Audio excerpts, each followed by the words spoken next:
देखिए, कल मैंने लास्ट कैपेसिटिव सर्किट कराया था। ठीक है।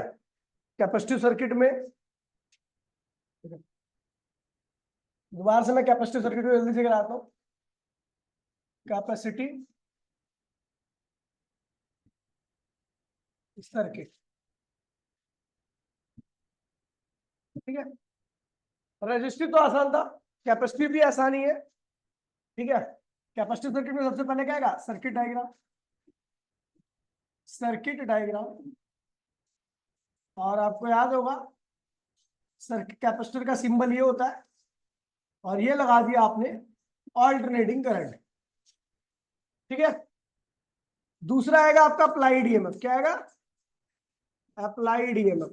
तो अप्लाइड ईएमएफ आपको हमेशा ही रखना है V equals to V naught sine omega t. याद है मैंने कह दिया इफ साइन ओमेगा टी अगर आपका 1 हो जाए तो देन क्या होगा?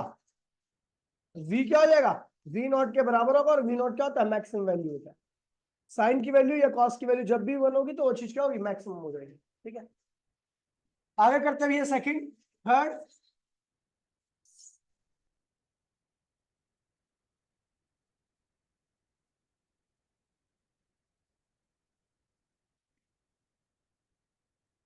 Calculation for current. Calculation for current.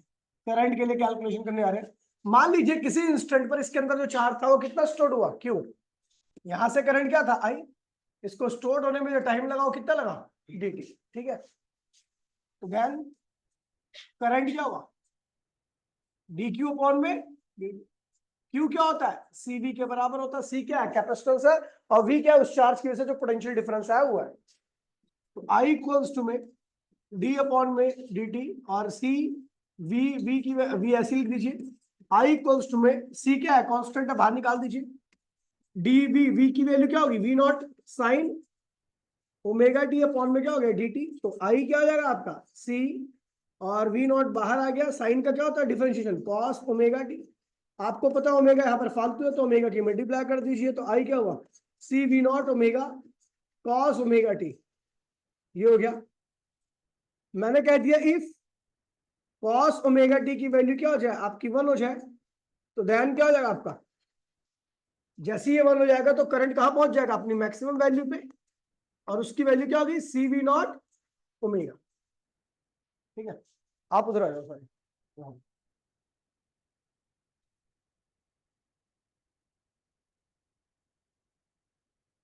ठीक है। उसके बाद आएगा आपका opposition in current. Opposition in current. इसके अपोजिशन को हम लिखते हैं एक्सी। क्या लिखते हैं? एक्सी। इसका नाम होता है कैपेसिटिव रिएक्टेंस। कैपेसिटिव रिएक्टेंस कहते हैं। ठीक है। करंट के लिए अपोजिशन है। और करंट के लिए जो भी अपोजिशन होगा चाहे कोई भी हो उसकी एसआई यूनिट क्या होगी? ओम। तो एक्सी क्या होगा? मैक्सिमम ईएमएफ अपॉन में मैक्सिमम करंट। मैक्सिमम ईएमएफ कितना रखा है भैया? आपको याद होगा वी नॉट। और मैक्सिमम करंट क्या रखा है? सी वी नॉट ओमेगा। ये और ये कैंसिल हो गया तो 1 में सी ओमेगा क्या आ गया? कैपेसिटिव रिएक्टेंस की वैल्यू। ठीक है। यहां पर एक्सी क्या है? हेयर एक्सी जो है वो ओमेगा के क्या है? इनवर्सली है। क्या है?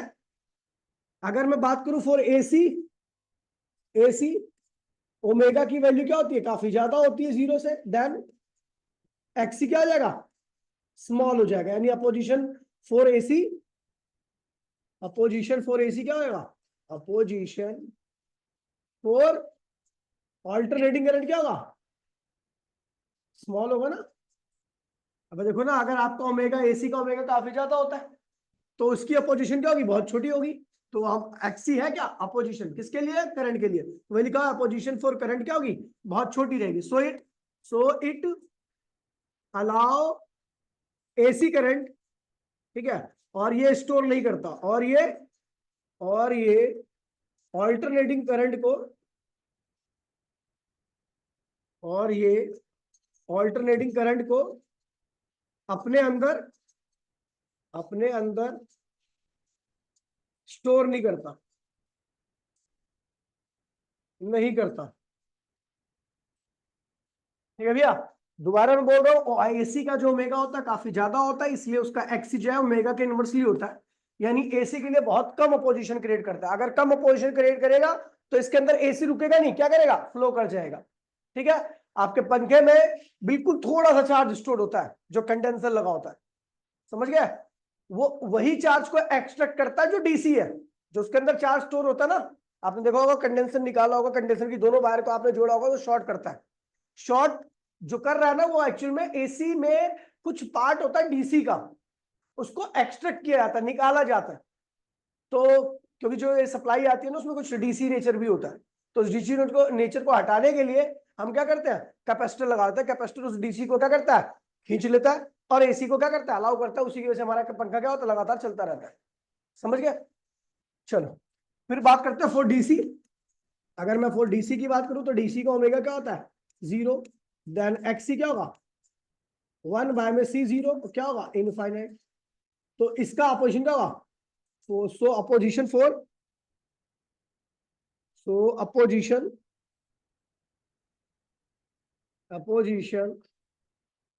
फॉर डीसी करंट क्या होगा भैया, इनफाइनाइट। क्या होगा, टू लार्ज। क्या होगा, टू लार्ज। अब डीसी करंट के लिए अपोजिशन बहुत बड़ी होगी, सो करंट इज, तो करंट इज टू, बहुत कम हो जाएगी करंट क्योंकि अपोजिशन बहुत ज्यादा है। तो इसीलिए अपने अंदर से डीसी को फ्लो ही नहीं कर लेता, उसको क्या करता है, स्टोर कर लेता है। सो hence it stored the, as it stored the DC current.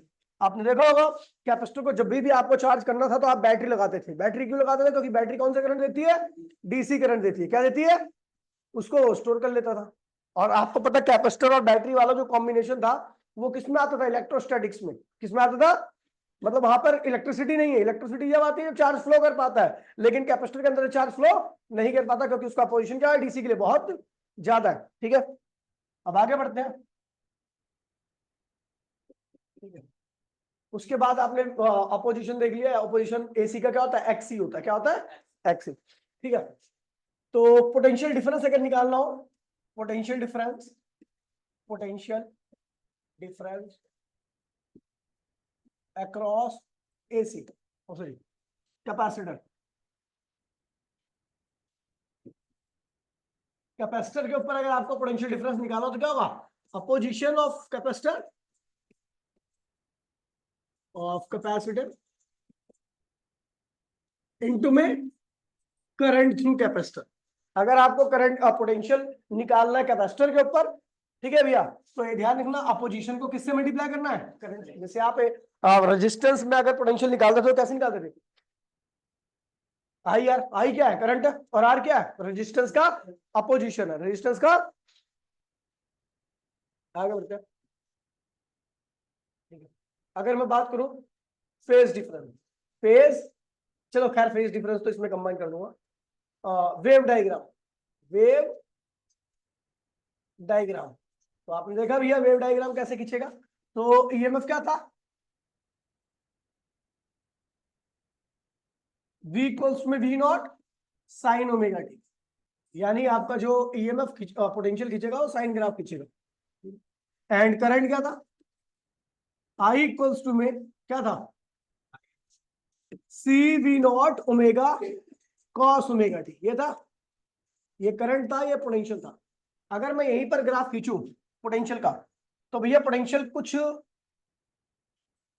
यहां से की, पोटेंशियल कॉस, कॉस पे डिपेंड कर रहा है, और कॉस का ग्राफ कैसा होता है, मैक्सिमम से स्टार्ट होता है। यानी जब ईएमएफ 0 रहेगा तो पोटेंशियल कहां रहेगा, मैक्सिमम रहेगा। और जैसे ही ईएमएफ मैक्सिमम हुआ तो पोटेंशियल फिर क्या होगा, 0 हो जाएगा। जैसे ईएमएफ फिर 0 होगा तो पोटेंशियल फिर क्या होगा, करंट फिर क्या होगा, मैक्सिमम हो जाएगा। ठीक है, और जैसे ये फिर मैक्सिमम होगा तो ये क्या होगा, उसी टाइम पर 0 हो जाएगा। जैसे ये फिर 0 होगा तो ये क्या होगा, मैक्सिमम हो जाएगा। मतलब ये किसका ग्राफ चल रहा है, ये कॉस का है। तो कॉस क्या होगा, आई इक्वल्स में I naught, I naught, I naught की वैल्यू एक्चुअल में क्या होती है, ये होती है, ये आई नॉट है। ठीक है, आई नॉट है। ठीक है, ये है आपका करंट है कॉस ओमेगा टी, और एक इसका ग्राफ है v इक्वल्स में V naught sine omega t. अगर मैं बात करूं तो जब ये जीरो था तो ये क्या था, मैक्सिमम था। ये जीरो था, कौन जीरो था, ईएमएफ। जब ईएमएफ जीरो था तो करंट क्या था, मैक्सिमम था। अगर मैं चाहता हूं कि भैया करंट भी ये ईएमएफ भी मैक्सिमम हो जाए तो उसके लिए कितना और चलना पड़ेगा, इसको 90 डिग्री क्या करना पड़ेगा। तो जैसे ही यहां पे पहुंचेगा तो ये आगे चला जाएगा, तो इसका मतलब ये कभी करंट को पकड़ ही नहीं पाएगा, कौन, ईएमएफ। करंट हमेशा क्या रहेगा, उससे 90 डिग्री आगे रहेगा। समझ गया। Here phase difference in between current and EMF, current and potential is pi by 2। कौन आगे रहेगा, कौन आगे, करंट। करंट यहां पर आगे रहेगा, कौन से सर्किट में, कौन सर्किट में, कैपेसिटिव सर्किट में। किसमें, कैपेसिटिव सर्किट में। एसी करंट आगे रहेगा, डीसी की बात नहीं हो रही। एसी करंट हमेशा क्या रहेगा। क्यों भैया, सुन लीजिए इसकी मैकेनिज्म भी सुन लीजिए, यहां पे तो पता लग गया। क्योंकि जब हम कैपेसिटिव सर्किट में क्या डालते हैं, पोटेंशियल डिफरेंस अप्लाई करते हैं, तो पोटेंशियल डिफरेंस मैक्सिमम होने से पहले क्या होता है, करंट मैक्सिमम हो जाता है। पता है क्यों, क्योंकि अपोजिशन क्या होती है एसी के लिए, बहुत कम होती है। और जहां अपोजिशन बहुत कम होती है, करंट क्या होता है वहां पर, बहुत ज्यादा होता है। तो भैया जैसे ही आपने पोटेंशियल डिफरेंस अप्लाई किया, थोड़ा सा भी अप्लाई किया, करंट क्या हो गया, मैक्सिमम वैल्यू पे चला गया। समझ गया। अब आपको पता भी है ये तो ऑल्टरनेटिंग करंट है, तो इसकी साइकिल रिवर्स भी होगी। तो जैसे ही वो मैक्सिमम होना चाहेगा, ईएमएफ मैक्सिमम होना चाहेगा, तो वो कहां चलेगा, मिनिमम। हमेशा इसलिए क्या होता है, आगे रहता है। ठीक है, अब आगे बढ़ते हैं। Phasor diagram, phasor diagram. Phasor diagram कैसे खींचेगा इसका, तो भैया ये है आपका करंट, तो ईएमएफ कहां होगा, उससे 90 डिग्री पीछे। ये है आपका करंट, तो ईएमएफ क्या होगा, ये करंट ने कितना एंगल बना रखा है, जो भी बना रखा है, लेकिन वो इससे क्या होगा, ईएमएफ क्या होगा, 90 डिग्री पीछे होगा। अगर जब ये यहाँ पे आएगा तो ईएमएफ कहाँ होगा, यहाँ पे आएगा। जब करंट यहाँ पे आएगा तो ईएमएफ क्या होगा, यहाँ पे आएगा। और जब करंट आपका यहाँ पे आएगा तो ईएमएफ क्या होगा, यहाँ आएगा। समझ गए। तो ये इनका फेजर डायग्राम है, इसको ऐसे ही बना सकते हो आप, और कई बुकों में ऐसे ही बना हुआ है। इस एक्सिस पे कौन है, करंट, तो इस एक्सिस पे कौन होगा, क्यों, क्योंकि भैया करंट से ईएमएफ क्या 90 डिग्री पीछे चल रहा है। ठीक है, ये भी फेजर डायग्राम कहलाता है। ठीक है, चलो अब ये हो गया, पूरा सर्किट हो गया। ठीक है, अब आते हैं इंडक्टिव सर्किट पे। इंडक्टिव सर्किट, इंडक्टिव सर्किट, ऐसे सर्किट जिसमें केवल क्या लगाओ, इंडक्टर लगाओ। क्या लगाओ, तो सबसे पहले circuit diagram, circuit diagram. Circuit diagram क्या होगा, तो ये है आपका इंडक्टर,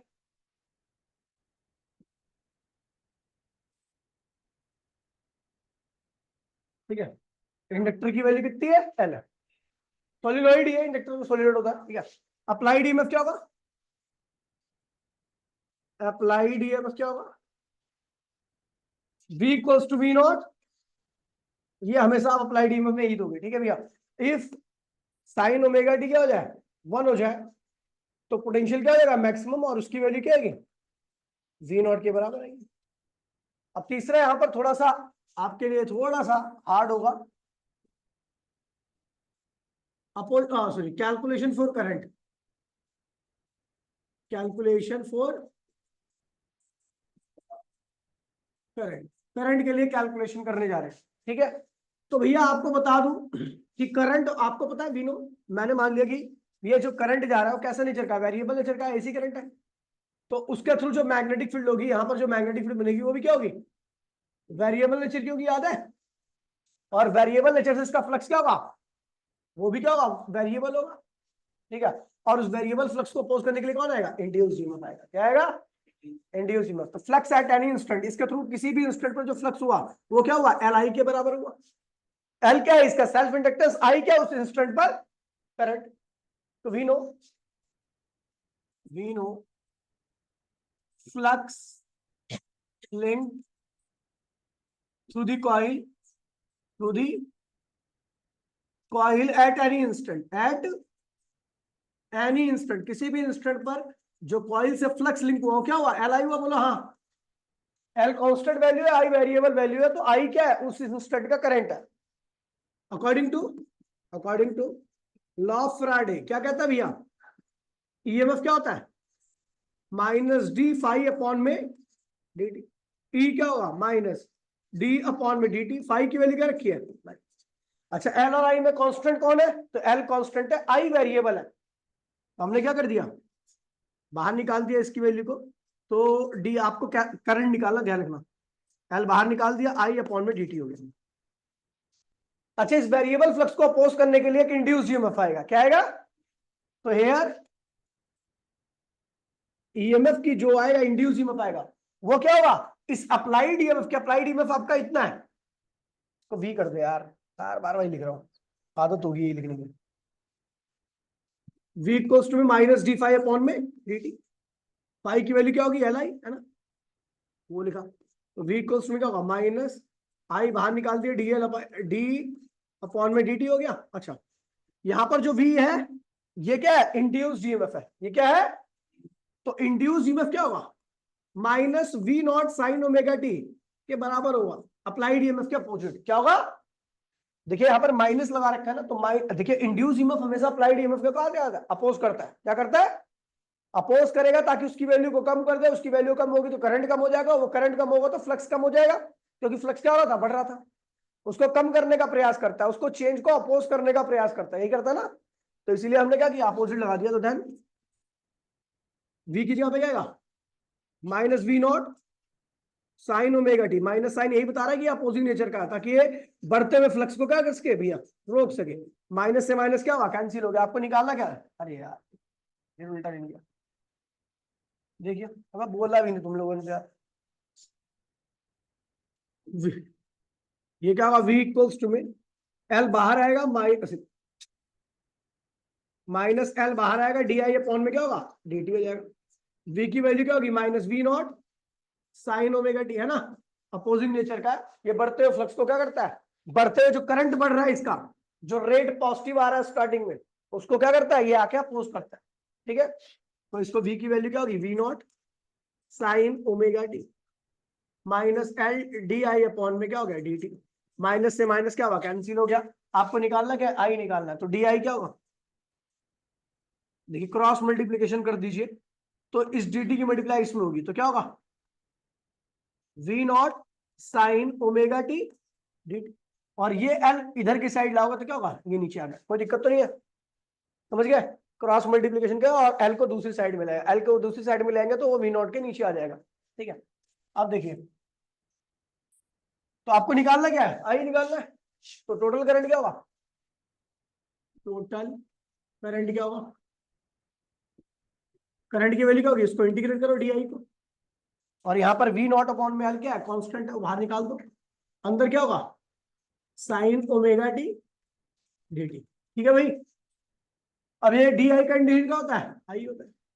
वी नॉट और एल बाहर आ गए, साइन का इंटीग्रेशन क्या होगा, minus cos omega T divide by omega, बताया था मैंने आपको। ठीक है, तो आई इक्वल्स में क्या होगा, V naught L omega minus cos omega T. ये आ गया आपका करंट। क्या आ गया, मैंने जैसे ही बोला if sine sorry if minus cos omega t की वैल्यू क्या हो जाए, 1 हो जाए, क्या हो जाए, इसकी वैल्यू 1 हो जाए, देन करंट क्या हो जाएगा, मैक्सिमम हो जाएगा। और उस मैक्सिमम करंट की वैल्यू क्या आएगी, वी नॉट अपॉन में एल ओमेगा। क्या होगा, वी नॉट अपॉन में एल ओमेगा। ध्यान दीजिएगा भैया, तो ये मैक्सिमम करंट है और ये क्या है, मैक्सिमम पोटेंशियल है। अच्छा एक बात और देखना कि यहाँ पर ईएमएफ के साथ क्या लगा है, साइन लगा हुआ है, और करंट के साथ क्या लगा है, माइनस कॉस लगा हुआ है। तो इसके ग्राफ पे ध्यान रखना, इसका ग्राफ जो रहेगा, इसका वाला ग्राफ पोटेंशियल का, वो कुछ इस तरीके से होगा, लेकिन जो इसका ग्राफ होगा वो भैया नीचे से स्टार्ट होगा। ठीक है, समझ गए। इसका मतलब जब साइन 0 था तो कॉस क्या था, नेगेटिव था। क्या था, 0 आगे होता है या नेगेटिव आगे होता है, 0 आगे होता है। इसका मतलब इस केस में साइन क्या है आपका, आगे। और साइन किसके साथ लगा हुआ है, ईएमएफ के साथ। किसके साथ लगा हुआ है, तो इसका मतलब इस केस में ईएमएफ आपका क्या होगा, आगे होगा, और जो करंट रहेगा वो क्या रहेगा, पीछे रहेगा। कितना पीछे रहेगा, मैं चाहता हूं कि भैया करंट भी यही वैल्यू ले। अभी क्या है इसकी वैल्यू, यहां पर इसकी वैल्यू क्या है, 0। मैं चाहता हूं कि करंट भी इतनी ही वैल्यू अटेंड कर ले, तो 0 तक पहुंचने के लिए कितने एंगल और कवर करेगा, 90 का। तो इसका मतलब इस केस में क्या है कि करंट जो है वो ईएमएफ से पीछे है, लेकिन कितना पीछे है, 90 डिग्री पीछे है। ठीक है, अब देखो आगे की साइकिल पे जब ये जैसी ये मैक्सिमम होगा वैसे ये क्या होगा, 0 हो जाएगा, फिर वो आगे चला गया ईएमएफ। जैसी ये फिर क्या होगा, 0 होगा, तो ये क्या होगा भैया, फिर मैक्सिमम हो जाएगा। मतलब करंट जो ईएमएफ जो रहेगा वो करंट से हमेशा क्या रहेगा, यहाँ पर 90 डिग्री आगे ही रहेगा।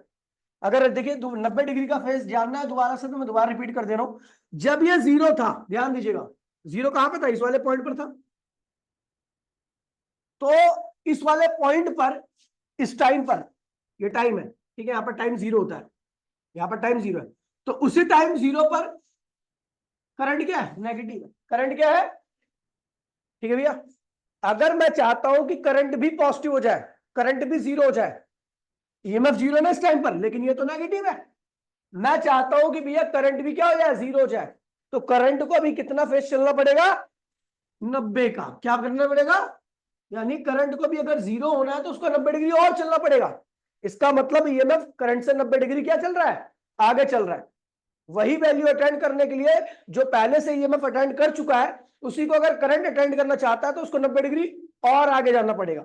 इसका मतलब ईएमएफ करंट से इस केस में क्या है, 90 डिग्री आगे चल रहा है। अब रीजन सुनिए इसका।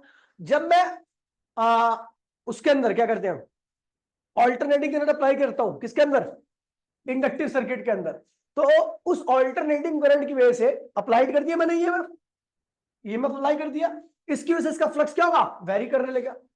उस वेरिएबल फ्लक्स को अपोज करने के लिए इसके अंदर क्या आएगा, एक इंड्यूस्ड ईएमएफ आएगा। क्या आएगा, वो बढ़ते हुए करंट को क्या करेगा, कम करेगा।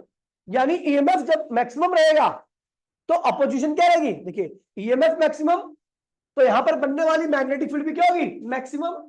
और मैक्सिमम मैग्नेटिक फील्ड को अपोज करने के लिए क्या आएगा, मैक्सिमम इंड्यूस्ड ईएमएफ। वो करंट को क्या करेगा, बहुत कम कर देगा। यानी जब आपका ईएमएफ मैक्सिमम है तो करंट उस वक्त क्या हो गया, मिनिमम हो गया। क्या हो गया, मिनिमम, नेगेटिव हो गया, उसको अपोज करने लगा। समझ गया। और जैसे ही आपका ईएमएफ यहाँ पे कम होगा तो यहाँ पे बनने वाली मैग्नेटिक फील्ड लाइन क्या होगी, बहुत कम हो जाएगी। तो इस बार जो करंट आएगा वो क्या होगा, बढ़ जाएगा, क्योंकि अपोजिशन क्या हो जाएगी, कम हो जाएगी। जैसे ईएमएफ कम होगा मैग्नेटिक फील्ड कम होगी, मैग्नेटिक फील्ड कम होगी तो भैया क्या होगा, फ्लक्स कम होगा, फ्लक्स डिक्रीज करेगा ना, तो उसको अब क्या करेगा भैया, करंट को बढ़ने का मौका मिल जाएगा, क्योंकि फ्लक्स डिक्रीज हो रहा है। जैसे फिर क्या होगा, ईएमएफ बढ़ेगा, वैसे यहां पे मैग्नेटिक फील्ड लाइन बढ़ेंगी, वैसे यहां से अपोजिशन भी क्या होगा, बढ़ने लगेगा, और करंट फिर क्या होगा, कम हो जाएगा। समझ गया। तो ये इसके पीछे की मैकेनिज्म होती है। जिसने अगला पिछला चैप्टर पढ़ रखा है तो उसको आसानी से ये चीज समझ में आ जाएगी। ठीक है, ठीक है। अब आते हैं भैया अपोजिशन इन करंट।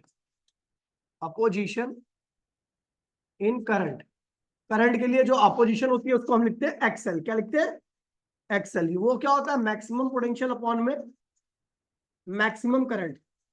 ठीक है भैया। तो एक्सएल क्या होगा, यहाँ पर मैक्सिमम पोटेंशियल क्या है, वी नॉट, और मैक्सिमम करंट क्या है, वी नॉट अपॉन में एल ओमेगा। वी नॉट से वी नॉट कैंसिल हो गया, एल ओमेगा आ गया भैया एसी के लिए अपोजिशन, एसी के लिए।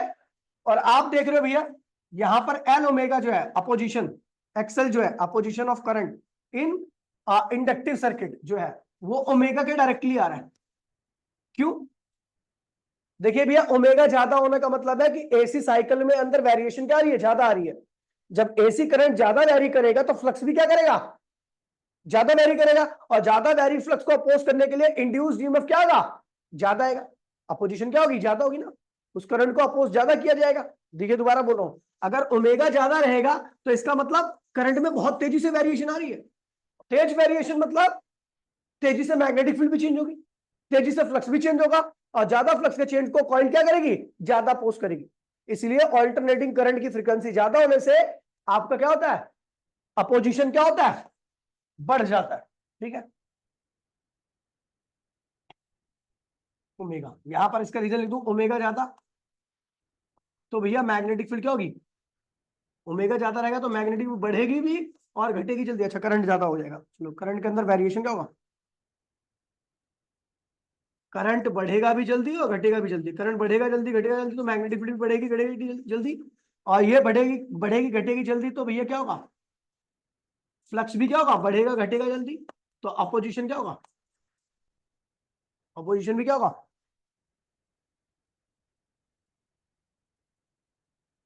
अपोजिशन क्या रहेगा, लार्ज। क्या रहेगा, समझ गया। अगर ओमेगा ज्यादा रहेगा तो करंट बढ़ेगा घटेगा जल्दी, फ्लक्स मैग्नेटिक फील्ड बढ़ेगी घटेगी जल्दी, फ्लक्स बढ़ेगा घटेगा जल्दी, और अपोजिशन क्या होगी, लार्ज होगी, क्योंकि फ्लक्स बहुत तेजी से क्या हो रहा है, चेंज हो रहा है। उसको अपोज करने के लिए क्या आएगा, ज्यादा आएगा। ठीक है,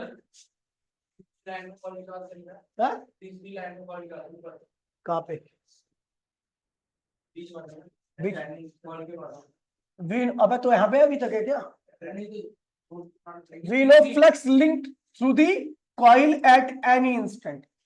किसी भी इंस्टेंट पर जो फ्लक्स लिंक हुआ कॉइल से वो कितना था, इतना। अच्छा, with AC opposition, opposition with AC. AC का ओमेगा क्या होता है, फॉर एसी, एसी ओमेगा क्या होगा इसका, बहुत ज्यादा होगा। हम जानते हैं एक्सेल जो है यानी अपोजिशन जो है ओमेगा के क्या होती है, डायरेक्टली होती है। तो ये ज्यादा है, ओमेगा क्या है, ज्यादा, तो एक्सेल भी क्या होगा, अपोजिशन भी क्या होगी, अब बोलो ना, ज्यादा होगी।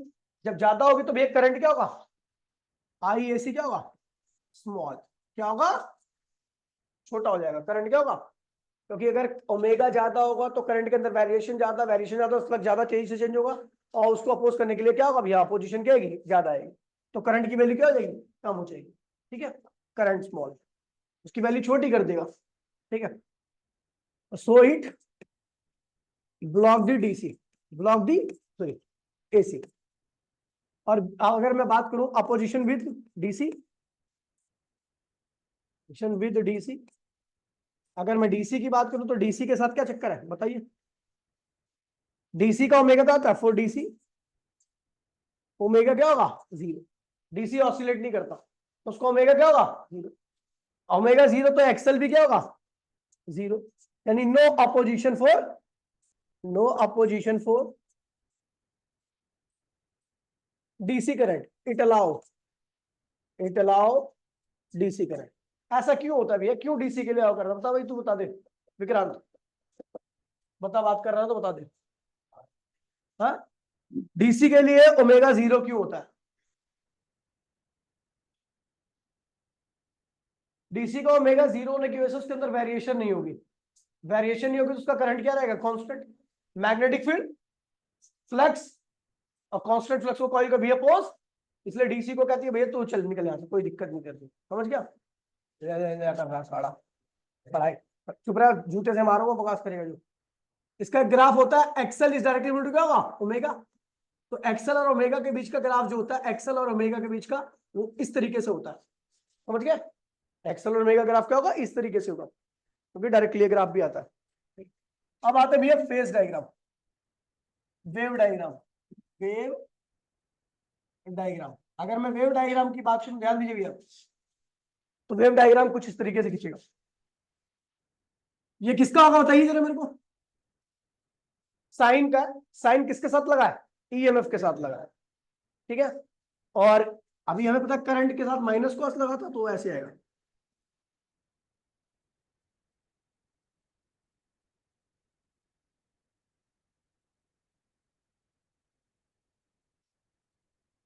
देखिए, ये क्या बता रहा है कि भैया जब आपका ईएमएफ जीरो था तो उस वक्त करंट क्या था, नेगेटिव था।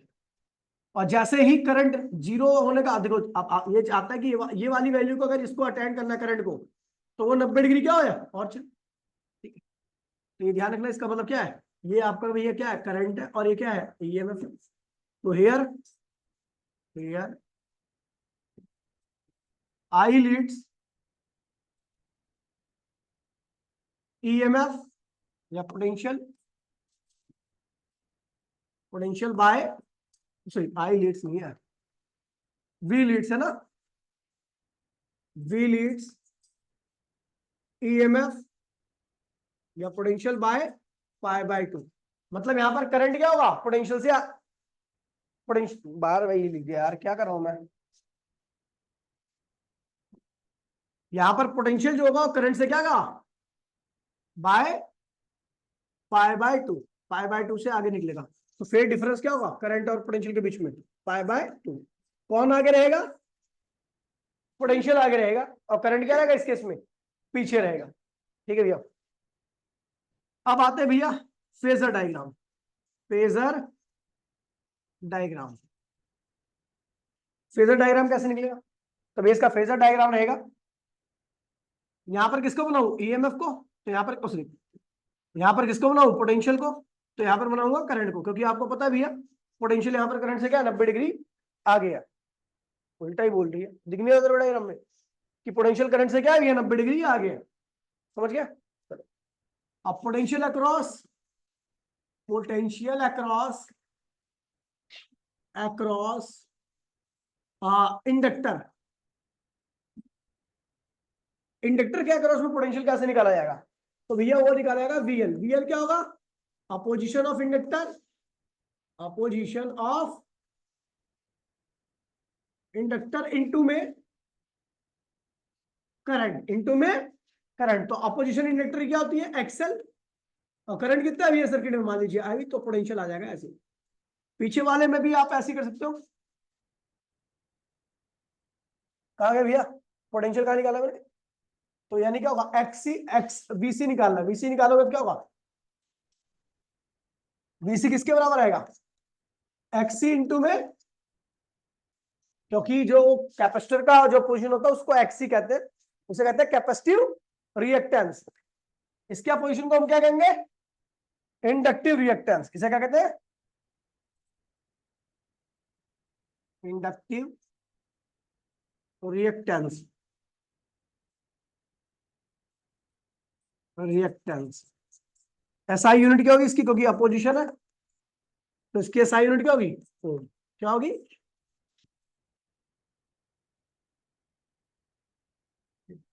अब आता है भैया सबसे मेन टॉपिक, सीरीज एलसीआर। ये ध्यान रखना सबसे मेन है, और ये तीनों का ही कॉम्बिनेशन। ठीक है, हमने क्या किया, सबसे पहले सर्किट डायग्राम बनाया। क्या बनाया, यही आता है मेन एग्जाम में, सर्किट डायग्राम। अब इसमें हम इंडक्टर, कैपेसिटर और रजिस्टर तीनों को एक साथ क्या करेंगे, जोड़ेंगे। ये रहा आपका इंडक्टर, ये रहा आपका कैपेसिटर, और ये रहा आपका रजिस्टर। ठीक है, इसको जोड़ दिया हमने एसी वोल्टेज के साथ। पी की वैल्यू क्या है, V naught sine omega t आपने अप्लाई कर दिया। अब ध्यान दीजिएगा, इसे काफी ज्यादा इंपॉर्टेंट है, क्योंकि इसमें आपको नई चीजें मिलेंगी सीखने को। ठीक है, करंट गया कैसा, ऑल्टरनेटिंग करंट गया, क्योंकि करंट सारे सीरीज में है, तो इसलिए करंट यहाँ पे भी क्या रहेगा वही, यहाँ पर भी क्या रहेगा वही, और यहाँ पर भी क्या रहेगा वही। इसकी अपोजिशन, ये इसकी अपोजिशन क्या है, एक्सएल, इसकी अपोजिशन क्या होती है, एक्सी, और इसकी अपोजिशन क्या होती है, खुद आर होती है। अगर मैं साइड में लिख दूं तो हेयर एक्सएल क्या होगा, एक्सएल क्या होगा, एल ओमेगा, एक्सी क्या होगा 1 बाय में सी ओमेगा, और रेजिस्टेंस का जो अपोजिशन होगा वो आर होगा।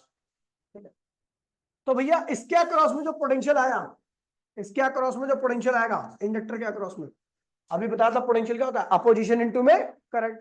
तो इसकी अपोजिशन क्या है, एक्सएल, और इसका करंट क्या है भाई, तो एक्सएल इनटू में इसकी अपोजिशन होगी,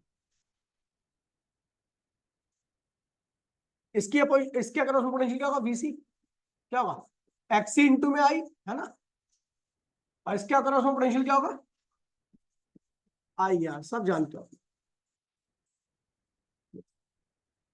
कोई दिक्कत तो नहीं है। ठीक है, तो हमें ये पता लग गया यहाँ पर करंट सब में सेम है, करंट सब में सेम है, लेकिन सब में पोटेंशियल क्या है, अलग अलग है।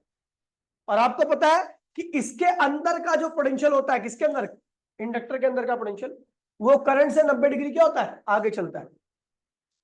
कैपेसिटर का जो पोटेंशियल होता है वो यहाँ के करंट से क्या होता है, 90 डिग्री पीछे चलता है।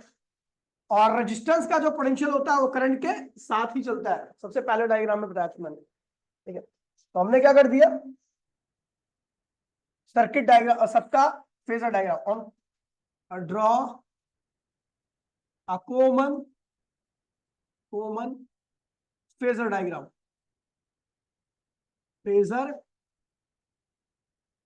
डायग्राम, एक कॉमन फेजर डायग्राम मैंने ड्रॉ कर दिया। तो मैंने उसमें ये साइड को बना दिया करंट,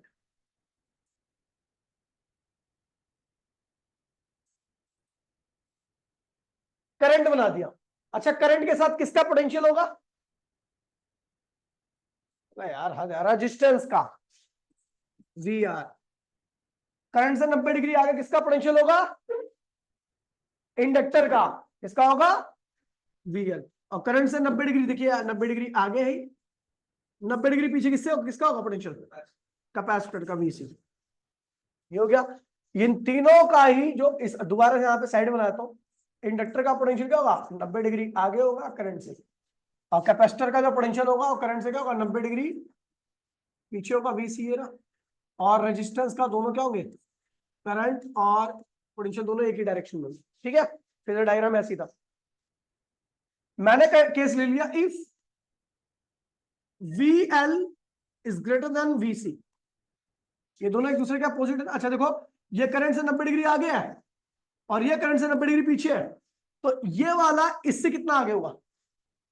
180। क्या होगा? अगर करंट से ये 90 डिग्री आगे और ये करंट से 90 डिग्री क्या है? पीछे है, तो भैया इन दोनों के बीच में कितना फेज होगा? 90 और ये 90 कितना हो गया?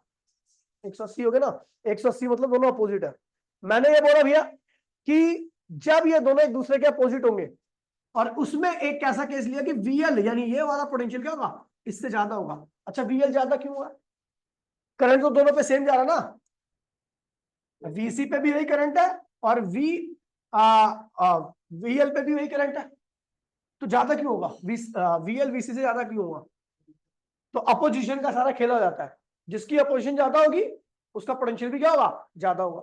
जिसकी अपोजिशन कम होगी, करंट दोनों में सेम है, ठीक है भैया। तो अपोजिशन इसकी मैंने ऐसे एज्यूम कर लिया, आप किसी को भी एज्यूम कर सकते हो। तो भैया यहाँ पर मेरे को किसी ना किसी को एज्यूम करना था सॉल्व करने के लिए, तो मैंने एज्यूम कर लिया भैया कि आपका VL क्या था? ऊपर वाला पोटेंशियल क्या है? ज्यादा है, क्योंकि इसकी अपोजिशन क्या होगी? ज्यादा होगी। इसकी अपोजिशन क्या होगी? कम। ऐसे एज्यूम किया। तो then effective potential, effective potential क्या होगा? VL माइनस VC के बराबर आएगा। क्या आएगा? मैंने कहा ऊपर वाला पोटेंशियल ज्यादा, नीचे वाला कम है, तो इफेक्टिव पोटेंशियल क्या आ जाएगा? ऊपर। तो ये क्या आ जाएगा? Then phasor diagram, then phasor diagram क्या हो जाएगा? फेजर डायग्राम क्या होगा भैया बताइए? फेजर डायग्राम होगा ऐसा, ऐसा। वी इफेक्टिव की वैल्यू क्या आ गई? VL minus VC। बोलो हाँ। और नीचे क्या होगा? VR। और यहीं पे क्या भी है? करंट भी है। सॉल्व कर दिया मैंने दोनों को, इसको और इसको लेकर, ये ज्यादा था ये कम था, दोनों अपोजिट थे, तो इसलिए क्या हुआ? रिजल्ट कहां जाएगा? ऊपर। रिजल्ट की वैल्यू क्या ले ली? वी इफेक्टिव वैल्यू क्या है? VL minus VC। कोई दिक्कत तो नहीं है? अभी आपको पता लगेगा मैं क्या निकालने आ रहा हूं, ठीक है। तो अब देखिए, एक पोटेंशियल यहां पर है, ये किसका रिजल्ट है? VL और VC का। और एक पोटेंशियल यहां पर है जो कि किसका रिजल्ट है? VR का। क्या है? VR का। तो मुझे टोटल पोटेंशियल निकालना है। क्या निकालना है? मैं चाहता हूं कि भैया इस पूरे सर्किट का कुल पोटेंशियल निकलना जाए। देखिए, जब अगर मैं बात करूंगा इंडक्टर और कैपेसिटर के पोटेंशियल की, तो आपको टोटल पोटेंशियल निकालने के लिए दोनों को क्या करना पड़ेगा? माइनस ही करना पड़ेगा, क्योंकि दोनों एक दूसरे से क्या होते हैं? अपोजिट होते हैं, ठीक है। लेकिन मैंने देखा कि इन दोनों का जो रिजल्ट था वो ऊपर की तरफ आया, और रेजिस्टेंस का पोटेंशियल अभी भी यहां पर है, तो मुझे टोटल पोटेंशियल निकालना है। तो अब मैं क्या करूंगा पता है? On applying PTH, Pythagoras theorem. देखिए एक्चुअल में क्या होता है कि अगर एक साइड ये है, दूसरी साइड ये है, तो इन दोनों का जो रिजल्ट होगा वो क्या होगा? तीसरी साइड होगा। पता नहीं पता? तो हमने क्या कर दिया, पहली साइड ये थी, ये किसको रिप्रेजेंट कर रही है? बेस किसको दिखा रहा है? Potential across resistance. परपेंडिकुलर किसको दिखा रहा है? इंडक्टर और कैपेसिटर का पोटेंशियल को। तो जो हाइपोटेन्यूस होगा ये, वो दिखाएगा टोटल पोटेंशियल को। किसको दिखाएगा? टोटल पोटेंशियल डिफरेंस को। किसको दिखाएगा? तो इस टोटल पोटेंशियल डिफरेंस को निकालू कैसे? कैसे निकालूं? अब ये राइट एंगल ट्राइंगल दिख रहा है, Pythagoras, on applying PTH, total potential difference, total potential difference, ठीक है। तो हियर टोटल ऑन अप्लाइंग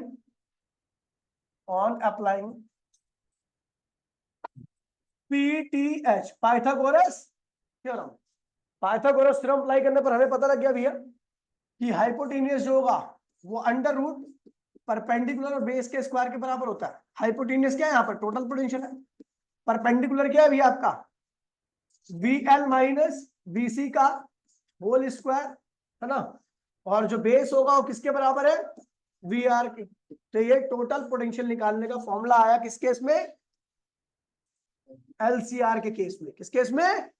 यानी यहां पर जो आपका टोटल पोटेंशियल लगा है, ये वाला, ये टोटल पोटेंशियल जो है वो, देखिए अगर आपका केवल सारे रजिस्टर होते, सारे क्या होते, तो ये जो V होता वो क्या होता? V1 plus V2 plus V3, तीनों रेजिस्टेंस के अक्रॉस के पोटेंशियल को नॉर्मली जोड़ दो। सारे कैपेसिटर होते तब भी क्या करते? ऐसे ही निकालते। सारे इंडक्टर होते तब भी क्या करते? ऐसे ही निकालते। अभी क्या दिक्कत आ रही है? अभी दिक्कत ये है ना कि सारे डिवाइस अलग अलग है और सबका पोटेंशियल का फेज जो है वो करंट के साथ क्या अलग अलग है। तो इसलिए हम डायरेक्टली सबको ऐड नहीं कर सकते। ऐड करने के लिए सबको एक एक करके सॉल्व करना पड़ेगा। पहले मैंने कैपेसिटर और इंडक्टर के पोटेंशियल को सॉल्व किया, फिर रेजिस्टेंस का जो पोटेंशियल था उसको सॉल्व किया, बाद में हमारा फाइनल रिजल्ट क्या है? इस तरीके से है। तो जब भी आपको कैपेसिटिव सर्किट में, सॉरी LCR सर्किट में, जब भी आपसे पूछा जाएगा भैया टोटल पोटेंशियल क्या है, तो आप नॉर्मली ऐड नहीं करोगे। आप कैसे करोगे? Under root VL minus VC का होल स्क्वायर प्लस VR का स्क्वायर, ठीक है। अच्छा, इस टोटल पोटेंशियल ने, ये जो टोटल पोटेंशियल था, ये था टोटल पोटेंशियल, इसने करंट के साथ, ये रहा करंट, ये ना करंट, ये ना यहीं पे करंट, ये रहा, तो इस टोटल पोटेंशियल ने करंट के साथ कितना फेज बना रखा है? 5। जैसे केवल इंडक्टिव सर्किट होता तो उसमें पोटेंशियल करंट के साथ 90 डिग्री के फेज पे था आगे। कैपेसिटिव सर्किट होता तो उसमें करंट के साथ 90 डिग्री पीछे था। रेजिस्टिव सर्किट में दोनों साथ साथ में थे। लेकिन LCR में जो टोटल पोटेंशियल आया आपका V, वो करंट के साथ कितना आ गया? तो मैंने माना 5, तो 5 की वैल्यू निकाल लेते हैं। तो phase difference in between current and total potential कैसे निकलेगा? तो भैया 5 है तो हम लिख देते हैं tan phi। क्या लिख देते हैं? tan phi क्या होता है? परपेंडिकुलर अपॉन में बेस। परपेंडिकुलर क्या है वहां पर? VL माइनस VC, और बेस क्या है भैया? PR। तो इस तरीके से हमारा क्या आ गया? फेज डिफरेंस आ गया। क्या आ गया? अब देखिए, opposition of LCR, opposition of LCR, इसको हम कहते हैं इंपीडेंस। क्या कहते हैं इसको? इंपीडेंस। इसको जेड से लिखते हैं। किससे लिखते हैं? जेड से। LCR की एक्सएल की मतलब इंडक्टिव सर्किट की पोजीशन क्या थी? एक्सएल थी। कैपेसिटिव सर्किट की पोजीशन क्या थी? XC थी। रेजिस्टिव सर्किट की पोजीशन क्या थी? R थी। लेकिन LCR की क्या पोजीशन होगी? तो तीनों का इंपैक्ट आना चाहिए। तो भैया इंपीडेंस निकाल रहा हूं, उसका LCR की कुल पोजीशन को हम इंपीडेंस कहते हैं, जेड से लिखते हैं इसको। हमें पता है V क्या है? टोटल पोटेंशियल है। क्या है ये? Total potential difference. ये कैसे आएगा? अपोजिशन इंटू में करेक्ट। क्या आएगा? टोटल पोटेंशियल किसके बराबर आएगा? Total opposition of LCR into में क्या आएगा? करंट। तो टोटल अपोजिशन को हमने क्या लिया है? Z, और ये क्या Y, यानी V की वैल्यू क्या आ गई? ZI। क्या आ गई? अच्छा, VL क्या होगा? VL क्या होगा? XLI। VC क्या होगा? XCI। और VR क्या होगा? ठीक है। On putting the value of on putting the value of V, VL, VC and VR in first equation, पहली इक्वेशन में पुट कर दीजिए। जब मैं सारी पहली इक्वेशन में V की वैल्यू पुट करता हूं, V की वैल्यू क्या है भैया? V की वैल्यू क्या है? ZI। क्या है? VL की वैल्यू क्या है? एक्सएल आई एक्सी आई का whole square I R square, ये हो गया। तो जेड आई इक्वल्स में क्या हो जाएगा आपका, देखिए आई और आई कॉमन आया लेकिन इसको स्क्वायर है तो इसलिए स्क्वायर कॉमन लीजिए बाहर, एक्सएल माइनस एक्सी का होल स्क्वायर, और यहां से आई स्क्वायर आर स्क्वायर। अब आई स्क्वायर अंडर रूट के बाहर जाएगा कॉमन होके, तो क्या होगा, तो जेड इक्वल्स टू में जेड आई इक्वल्स टू में आई बाहर निकाल दीजिए, अंदर क्या होगा, एक्सएल माइनस एक्सी का whole square plus R square. तो आई, ये आई से आई क्या हुआ, कैंसिल हो गया। तो total opposition of LCR circuit क्या होते हैं, एक्सएल माइनस एक्सी का whole square plus R square. यानी अगर केवल रेजिस्टेंस होते तो सारी अपोजिशन को ऐड कर देते, केवल कैपेसिटर होते तो सारी अपोजिशन को सीरीज में ऐड कर देते, केवल इंडक्टर होता तो सारी अपोजिशन को सीरीज में क्या करते, ऐड कर देते। लेकिन यहां पर हम सारी अपोजिशन एक जैसी नहीं है, कोई करंट से 90 डिग्री आगे, कोई 90 डिग्री पीछे, कोई इसके बराबर है, तो इसलिए कुल अपोजिशन क्या होगी, ये होगी। अच्छा फेज देख लीजिए, और फेज क्या होगा, फाई,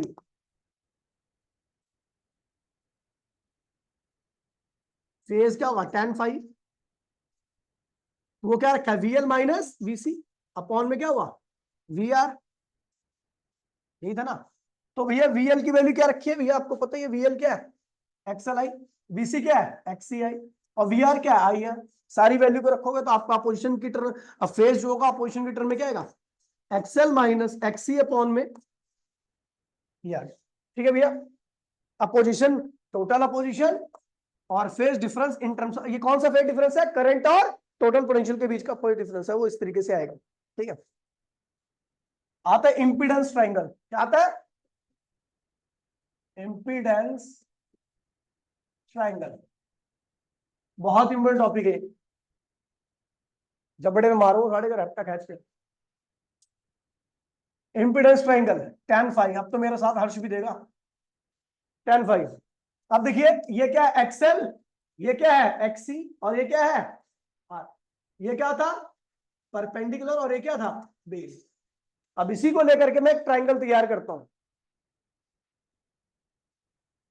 ये क्या होगा, एक्सएल परपेंडिकुलर क्या होगा, एक्सएल माइनस एक्सी, और बेस क्या होगा भैया, और यहीं पे करंट भी। तो भैया ये बन गया आपका इंपीडेंस ट्रायंगल, क्या बन गया, यहां से आप z निकाल सकते हो आसानी से, अंडर रूट परपेंडिकुलर का स्क्वायर क्या है, एक्सएल माइनस, और ये बेस का स्क्वायर बोलो तो आर स्क्वायर। और फाई निकालना अगर आपको, यानी टोटल इंपीडेंस और करंट के बीच का phase difference in between Z और टोटल पोटेंशियल, दोनों सेम होते हैं। मतलब ये तो अपोजिशन है, ये टोटल पोटेंशियल है, लेकिन दोनों की डायरेक्शन क्या होती है, सेम होती है। तो जेड और वी का डायरेक्शन क्या होगी, सेम होगी। एंड करंट, जो जेड का आई के साथ फेज डिफरेंस आएगा वही क्या होगा, वी का आई के साथ आएगा। तो कैसे निकलेगा, tan फाइव, जो कि क्या होगा, परपेंडिकुलर बोलते हो वीएल माइनस वीसी अपॉन में,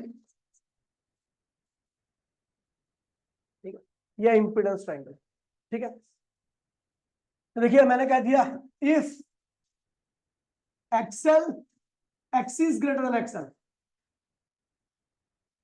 मैंने कह दिया भैया ये जो एक्सएल है ना, एक्सएल बड़ा नहीं है, अब एक्सी बड़ा है, तो इंपीडेंस ट्रायंगल क्या हो जाएगा, नीचे हो जाएगा, ये क्या होगा, एक्सी माइनस एक्सएल रहेगा, क्योंकि ऊपर वाला का छोटा है, एक्सएल छोटा है, और नीचे वीसी, एक्सी जो है वो क्या है, बड़ा है।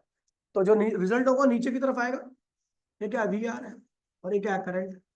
तो इस केस में इन्वर्टेड इंपीडेंस ट्रायंगल बनता है। खैर जेड की वैल्यू इसकी भी वही होती है, लेकिन बस एक्सी माइनस एक्सएल हो जाता है होल स्क्वायर, और यहाँ पर क्या होता है, आर स्क्वायर आता है। और फेज क्या होगा, तो फेज हो जाएगा आपका tan five XE minus XL upon में आर हो जाएगा, और ये नेगेटिव फेज आता है, क्या आता है, क्योंकि इसका जो परपेंडिकुलर है वो क्या होगा, नेगेटिव साइड में आ गया, कहाँ आ गया, तो परपेंडिकुलर नेगेटिव, तो tan फाइव की वैल्यू भी क्या होगी, नेगेटिव होगी। इसका मतलब होता है inverted impedance triangle, inverted impedance triangle. ठीक है, आप छोटे छोटे सर्किट पढ़ लेते हैं एक एक लाइन की। अगर हमारा सर्किट क्या है, LR सर्किट है, क्या है, LR सर्किट, तो भैया LR सर्किट है, तो भैया ध्यान रखना इसमें C की वैल्यू क्या होगी, जीरो होगी, क्या होगी, C की वैल्यू जीरो है। LR सर्किट में C की वैल्यू क्या होगी, जीरो। C की वैल्यू जीरो मतलब XC भी क्या होगा, जीरो, VC भी क्या होगा, जीरो। तो आप देखिए देन क्या होगा, देखिए टोटल पोटेंशियल क्या होगा, VL square plus VR square, क्योंकि भैया यहां पर तो VC है ही नहीं, बोला हाँ। फेस क्या होगा, VL अपॉन में VR, अपोजिशन क्या होगी, Z क्या होगा, एंड Z इक्वल्स में क्या होगा, XC भी जीरो ना, तो क्या होगा XL square plus R square. कोई दिक्कत तो नहीं है। ये कौन से सर्किट में, LR सर्किट में, मतलब inductive resistive circuit, inductive resistive circuit. अगला आ रहा है आपका CR सर्किट, क्या आ रहा है,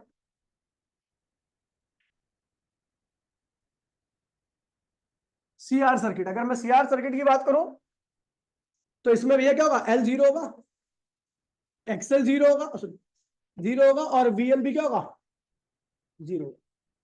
ठीक है, तो इसमें आपका जो टोटल पोटेंशियल रहेगा किसके बराबर रहेगा, VC square plus VR square.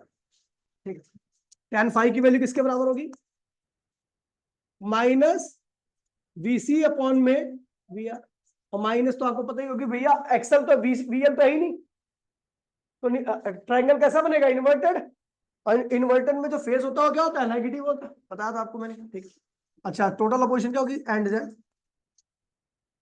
क्या होगा भैया, XC square plus R square. आगे माइनस लगता था लेकिन स्क्वायर टर्म का माइनस नहीं लगाते हम, ठीक है। LR circuit, LR LC circuit,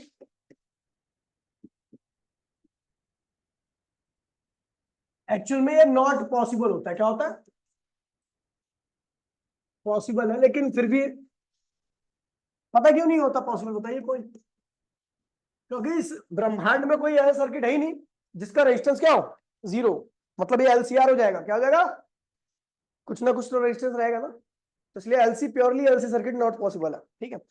लेकिन फिर भी हम देखते हैं टोटल पोटेंशियल क्या होगा, VL माइनस VC का होल स्क्वायर, बोलो हाँ। फेस क्या होगा, अपोजिशन क्या होगी, XL माइनस XC, और फेस क्या होगा,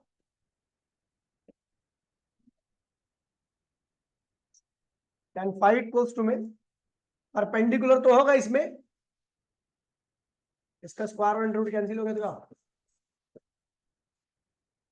सॉरी एक्स, ठीक है। देखिए अगर यहाँ पे आपको रिजल्ट भी ऐसी होगा ना,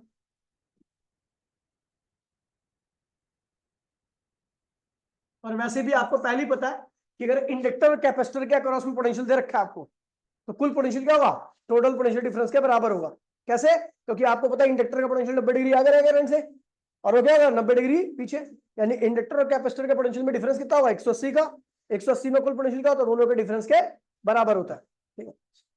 फाई क्या होगा भैया, तो ऊपर है VL माइनस VC है, लेकिन R नहीं है, तो इसलिए क्या होगा, जीरो, यानी फेस क्या हो जाएगा, इनफाइनाइट। क्या हो जाएगा, tan inverse infinite. tan inverse infinite कब होता है भैया, बताइए, नहीं बताएगा, 90।